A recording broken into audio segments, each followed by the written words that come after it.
હાલો નમસ્તે, હું એક ખેડૂત પુત્ર બોલું છું અને હમણાં સોશિયલ મીડિયામાં બધું વાયરલ થઈ રહ્યું છે કીર્તિબેન અને ખજૂરભાઈનું. એકાબીજા આક્ષેપોમાંથી આક્ષેપ, ખજૂરભાઈ તો ઓછું બોલે, કીર્તિબેનના આક્ષેપો વધારે હોય.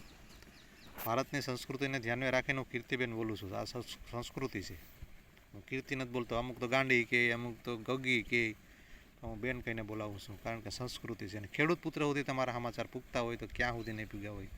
મારી એક અપીલ છે, તમે તમારા કીર્તિબેનને કહી, જો તમે સાચા હોય તો તમે સોશિયલ મીડિયાને બળાફા મારવાના બંધ કરો અને સંવિધાનના આધારે એને કોર્ટમાં લઈ જાઓ, જેથી કરીને તમને કોર્ટ બે જ જાણે.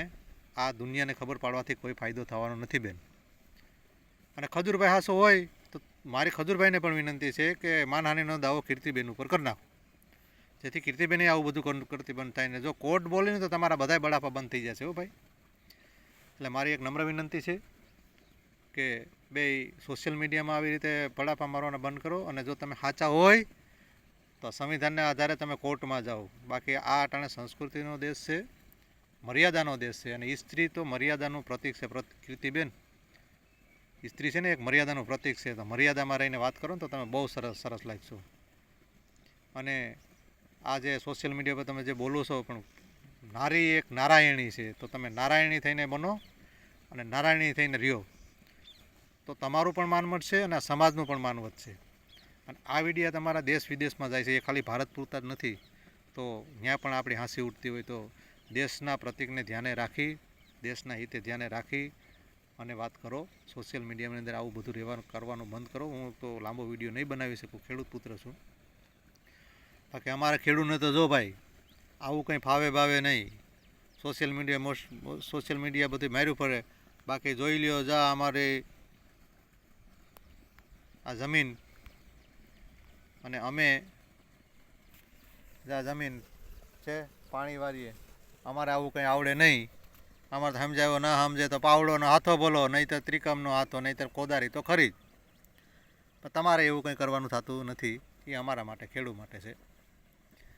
બાકી તમે કોર્ટમાં જાઓ ને દેશને મર્યાદાને આધીન રાખીને સારી વાતો ત્યાં તમારે કરવી હોય, જે ખરાબ વાતો કરવી હોય ને કોર્ટમાં બોલો. બાકી સોશિયલ મીડિયામાં તમે જે કરો છો ને એ દેશ માટે ખરાબ છે, સમાજ માટે પણ ખરાબ છે અને તમારા માટે પણ ખરાબ છે. માટે મારી નમ્ર વિનંતી છે કે તમે જે કાર્ય કરો એ કોર્ટમાં જઈને કરો. તમે સાચા હોય તો કોર્ટમાં જાઓ ને ભાઈ. હું કામ સોશિયલ મીડિયા પર બળાફા નાખો? સોશિયલ મીડિયા પર કોઈ બંધન નથી એટલે. પણ મારી વાત સાંભળી લેજો, આ સંવિધાન જેથી બોલ્યું ને તેથી તમારા બધાને બળાફા બંધ થઈ જશે હો. માટે નમ્ર વિનંતી કે મર્યાદામાં રહીને તમે ન્યા જાઓ. બાકી અમુક તો કીર્તિને ગાળું દે ને અમુક તો ખજૂરભાઈ નહીં દે, પણ આપણે કોઈને ગાડું બાડું દેવાનું થતું નથી. મારી તો અંગત સલાહ છે કે જો તમારે આવી રીતે બળાફા મારવા હોય તો કોર્ટમાં જાઓ. કોર્ટ આપણો ચુકાદો આપશે ભાઈ, કોર્ટ કોઈનું રાખશે નહીં. સમજી ગયા? બીજા નંબરની મારી વાત કે આ દેશની અંદર જે આવા વિડીયો બને છે આપણા દેશ માટે હાનિકારક છે. બધી પબ્લિકને, આમ જનતાને મારી એક નમ્ર વિનંતી છે કે દેશનું ગૌરવ વધે, દેશનું માન વધે, દેશનું સન્માન વધે. એમાં તમારું પણ હિત છે, મારું પણ હિત છે, એક ખેડૂત પુત્રનું પણ હિત છે ને એક સૈનિકનું પણ હિત છે, ને એમાં તમે પણ આવી જાઓ.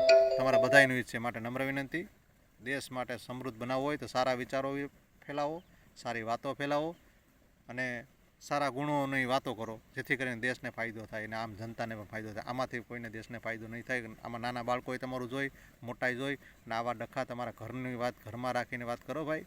સોશિયલ મીડિયામાં હું કામ ગયો? આ વિડીયો મેં આમ જનતા માટે પણ કર્યો છે, ખરજૂરભાઈ અને કીર્તિબેન માટે કર્યો છે. આમ જનતાને જો ગમ્યો હોય તો લાઇક, શેર અને સબસ્ક્રાઈબ કરવા નમ્ર વિનંતી છે, જેથી કરીને આગળ આવા નવા વિડીયો બનાવી શકો. અસ્તુ. જય હિન્દ, જય ભારત, જય કિસાન, જય જવાન.